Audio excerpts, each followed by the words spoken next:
keep bodies because we all eat. That's the most basic thing that humans do.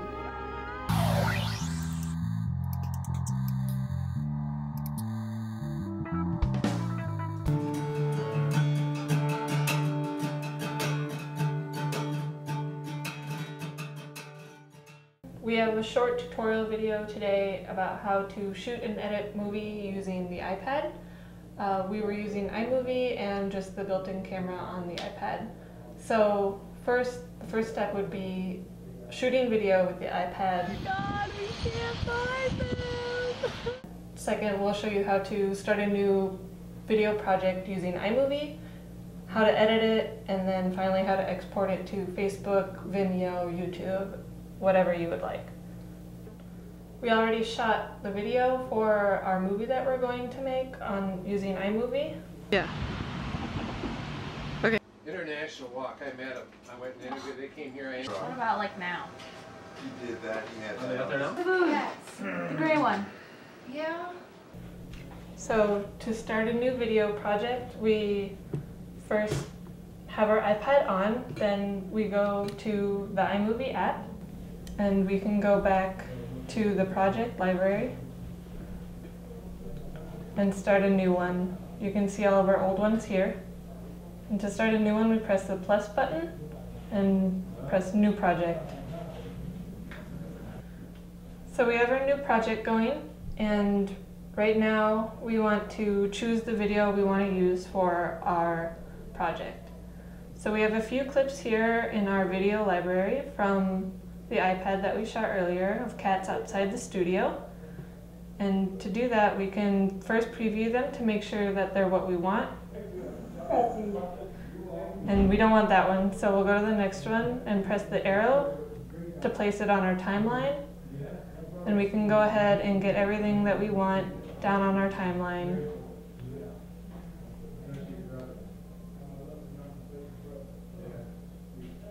So we can edit it really quickly.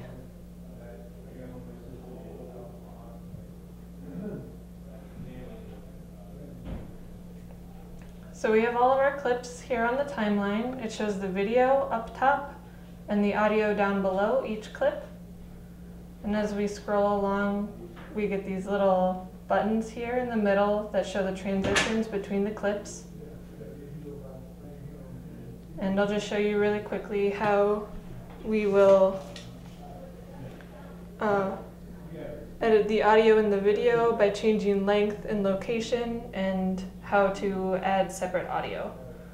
So first we can click on the clip that we want, and we can shorten them by getting the little yellow button and dragging it shorter or longer with our fingers. So we can have it start where it's close up on the cat, and then end where the cat goes into the bushes here. And this one is not good, so we can press it longer and press delete, and that just takes it away from the timeline. And then we can go ahead and make this clip shorter as well to where it's just the three birds. And we can shorten it from the end as well. So to change the transition, we double click really quickly, and the transition settings window comes up, and we can press cross dissolve or none, and that will change it either to a fade in and out between the two clips, which would look like this.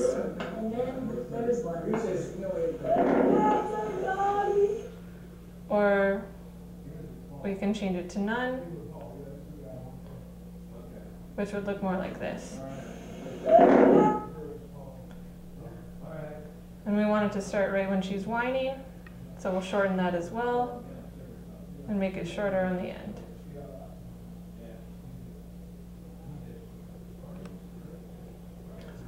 So we have the real chain of events on the cat running away. We can't find it. There's birds instead.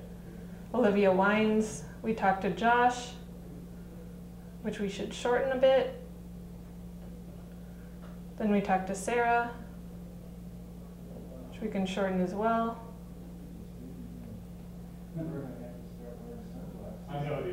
And then we can see down below that we don't have to play the clip to see where she's talking. We can tell by the waveforms. So we can have it not end in the middle of her talking. Then we go back outside, we see the other cat, and it hides underneath the car, and then it's over. So once we have all that done, we can go ahead and edit our audio by going up to the music or the little music symbol to change the audio with theme music, sound effects, playlists from our iTunes library, or so on. Theme music just brings something in under the entire movie. And we can change the audio settings, just turning it on or off, or changing the volume as a whole by dragging this little bar and turning it off there. And the sound effects will show up where your time scrubber is on the timeline, and you can press them and then pick them up and drag them around. And the way to do that with clips would be to press and hold as well, and then you can drag them before or after on the timeline. So now we have everything the way we want it, and then we can go ahead and go back to our project library. It saves automatically. We have it highlighted, and we can export it to our iPad camera roll, or our little library that we have, YouTube, Facebook, Vimeo, or iTunes, I suppose. And that makes it very easy. So we just edited our short video using the iPad and iMovie on the iPad, and it was incredibly easy to just have everything in one place and to export it all in one go. Do that in season here, but as you know,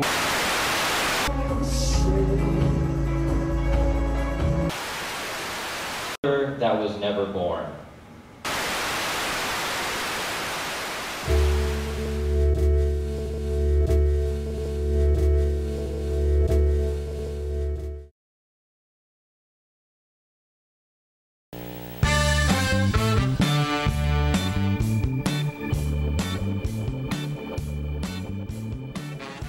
The Smartest Iowan is producer and director and editor.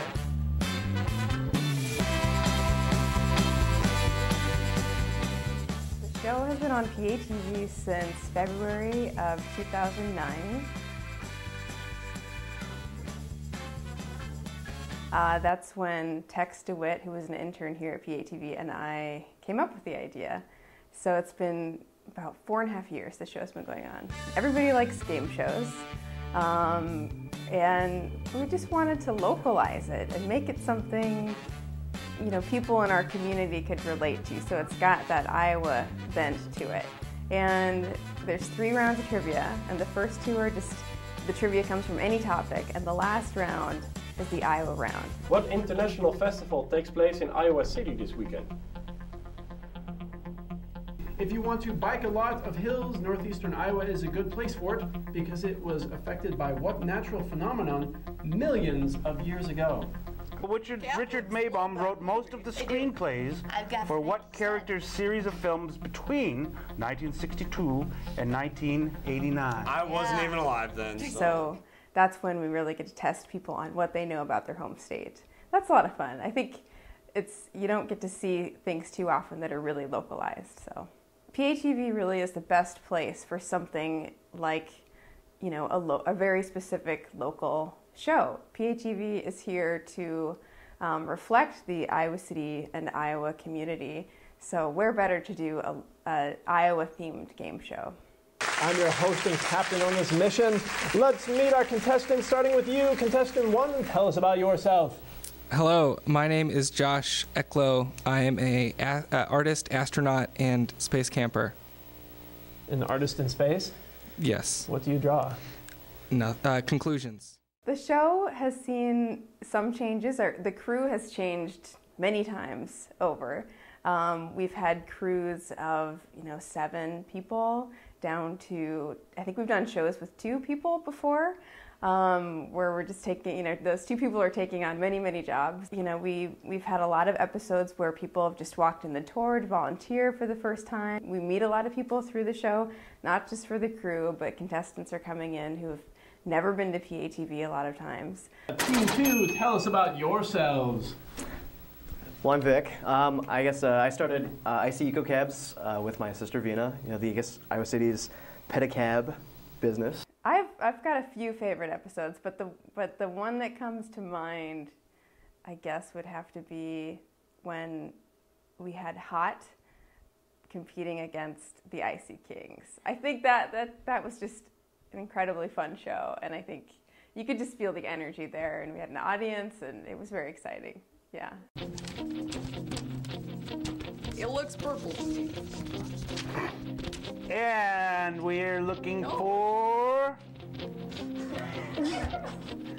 Team 1 has Barbara Stanwyck, and Team 2 has A, and we were looking for A. The points for that round go to Team 2. Congratulations. Next question. I think The Smartest Iowan is a successful show because people like trivia, people like games, and it's something fun that you can compete against your family, your friends, your coworkers, or just a perfect stranger, and it's just a good time. Half-hour trivia, and somebody will go home with the amazing Smartest Iowan t-shirt. Congratulations to our winners. We'd like to thank our sponsors, Graphic Printing and Design, and the Texas Roadhouse. If you would like to be a contestant on The Smartest Iowan, email us at smartestiowan@gmail.com.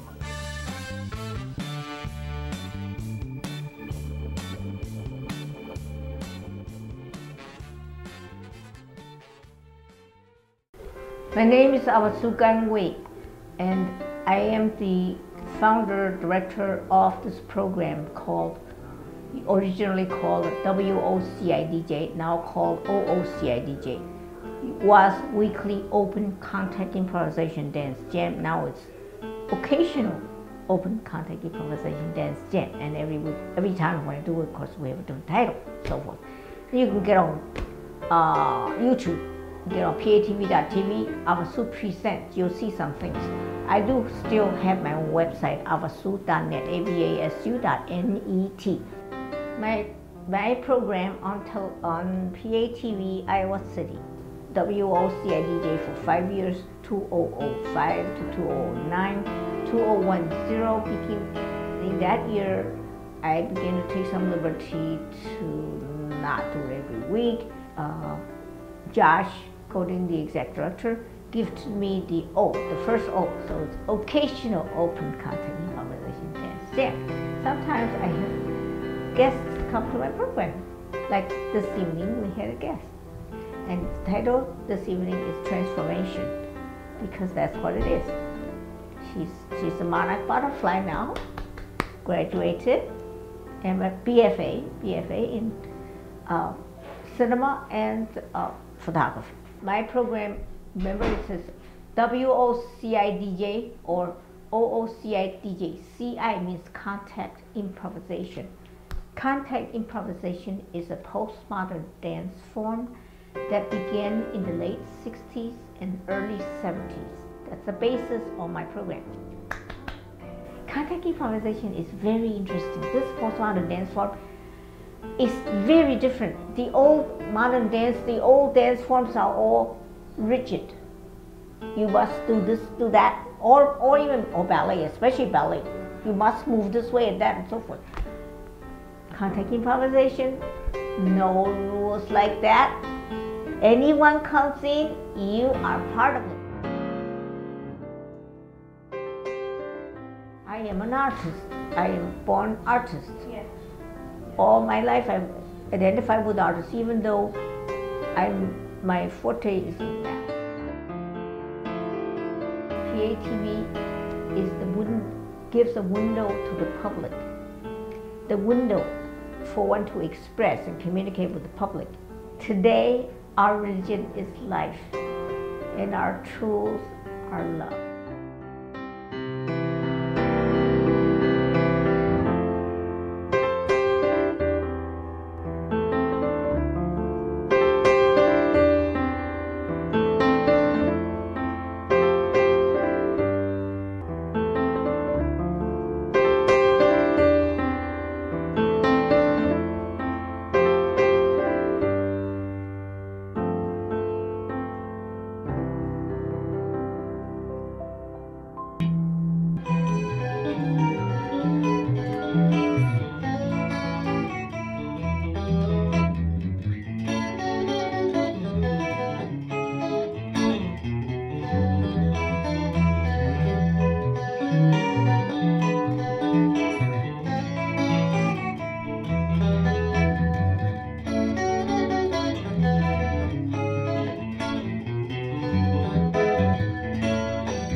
Well, my role on Tom's Guitar Show is that I'm Tom. I'm Guitar Tom, and because I'm often seen with a guitar. And basically, I've been hosting the show now for quite a while. I simply go on TV every week with a guitar, a different guitar perhaps, or a related instrument, and I play and I take calls and talk to Bob.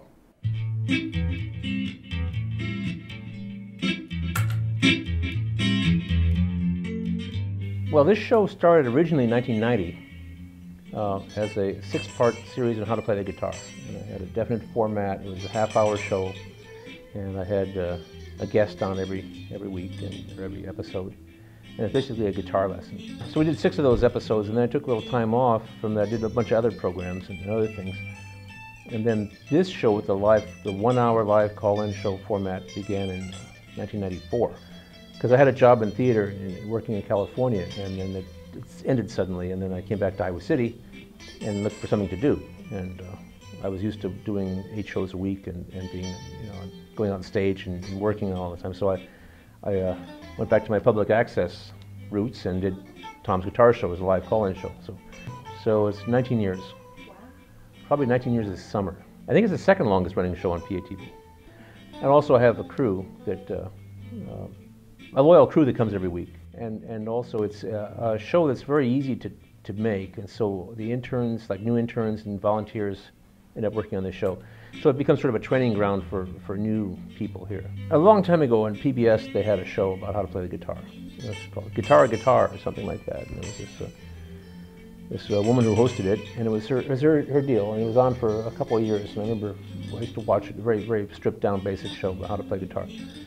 And I thought that's what I wanted to do, because I've been teaching guitar lessons since high school, since I was in high school. And I took hundreds of guitar lessons myself. I thought, well, I'd like to work something up and come up with a really good show, and then shop it to maybe public television or something. And then over time, public television and television itself evolved quite a bit, and I found myself becoming more and more committed to public access, to media, public media.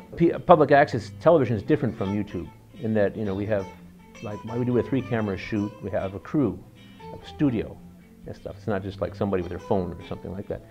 So, and there's a community. So, big thing that happened to me is I basically, some years ago, I said pretty much everything I needed to say on my show. But then, my show is a show that's not very controversial. Nobody seems to mind it, And I've been on so much, everybody sort of recognizes me. So if I have to go talk to a city council meeting or something like that about public access, I'm a recognizable face. And so I feel like I'm kind of it's kind of an anchor show for the. I'm told it's kind of an anchor show for the TV station. Every show kind of has something to it, I want to go on. I have a couple notions. One is I'm thinking about making a documentary for the 20th year, like to make a Life and Times of Tom's Guitar Show type of thing, and have it be viewed beyond the public access community. But it's very stable, and like Phil, who just handed me my DVD and my tape. He's been with me since the 90s. He wasn't with me in the beginning, but he started out with me, 15 years ago. It's a habit. I'm a fixture. What can I say? I've become a fixture.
first time coming to PATV was actually for an interview with Yale Cohn for his show Talking With. I came in as part of the Icy Kings troupe, and you know, they said at some point that they needed interns to help with editing, and that's what I was going to be going to school for. So I came in and, you know, asked for an internship, and I did about a 3-month internship last summer, and then I got hired on as staff, and I've been working here for about 9 months now. I have been interested in different forms of film for a while now. Started about 7th grade. I wanted to be in movies, I wanted to act in them, and then, you know, it sort of took a theater turn, and then I got with this King troupe, the Icy Kings, and it was a drag king performance group. And, you know, I was in the shows, and some of them would film every show, and, you know, it was just a regular handy cam. And so I decided that I really wanted to start to make this troupe look really good. So I'm trying to develop my editing skills and just make them look as good as possible, because they really deserve it. They put a lot of work into these shows, and they're really important. And I have been filming them every month for a year now, actually. So I've done probably about 15 or 16 shows. Filming the Kings because I think it's really important for people to see this play with gender, to realize that gender really is just a performance, and what better way than to put these shows on public access where anybody could see them. My style, I like to have a tripod set up, 1 or 2 tripods, and then I always do handheld. I think you can get really nice intimate shots, and there's a lot of action in the shows, so I have a lot of fun following them and making them look good and figuring out, you know, which angles are going to make them look taller, different things like that. I definitely feel like I'm getting better. I really get into the filming, but I think my favorite part is editing. Here's some of my work. Enjoy.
do that in season here, but as you know.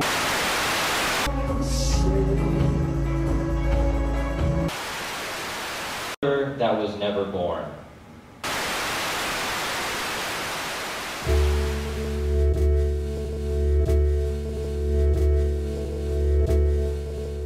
Hey everybody, I'm Josh Goding, PATV's Executive Director, here to tell you a little bit about some of the new changes to PATV's guidelines. In August 2013, if you are watching this at that date or later, then all these guidelines changes will already be in place. Number one, PATV is free for Iowa City residents. It is free to use the channel. It is free to take our workshops, and once you've taken those workshops, it is free to check out our equipment, use our editing computers and software, and to come in here and check out PATV Studio to make your community program. Guidelines is the prerequisite for getting involved in PATV. Once you complete the class, you will fill out a statement of compliance saying that you agree to obey all the rules of the channel, and you may begin turning in shows. You also may start scheduling production workshops, of which we're going to have a bunch of new stuff this year. Number two, there is a fee that Iowa City will be making PATV charge to non-Iowa City area residents. Those people that can use the channel that are not from Iowa City must be in the surrounding communities that touch Iowa City, and they're in the franchise area, could potentially see Channel 18 on Mediacom cable. Those cities include and are limited to Coralville, North Liberty, University Heights, and Tiffin. Those memberships will not be free, but those people can still use PATV facilities and equipment if they complete the guidelines workshop and they pay a minimum $75 annual membership fee for an individual, or $150 for an organization outside of Iowa City in the surrounding towns.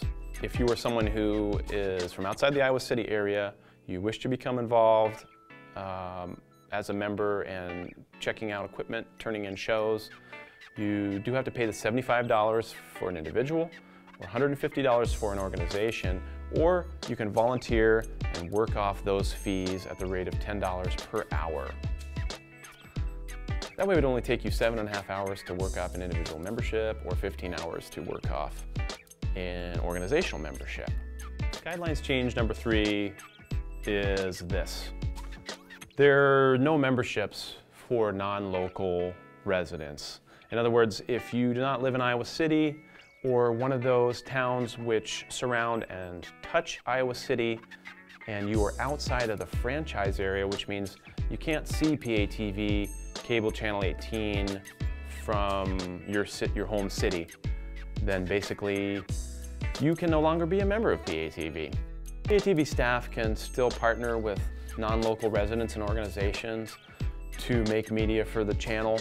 And if you're someone from outside the franchise area, a non-local resident, non-local to Iowa City that is, you may still be able to interact with PATV by finding a local Iowa City resident who is a member to sponsor your program. Basically say that there is a local person interested in having this imported program on PATV 18 and signing for the content that is provided by some out-of-town person. But unless it's an official staff collaboration, something that we're doing with the board, or an official PATV project with an out-of-town organization, there are no longer memberships for non-local individuals or organizations. Thanks for watching Access Update, and thanks for continuing to make PATV your neighborhood network.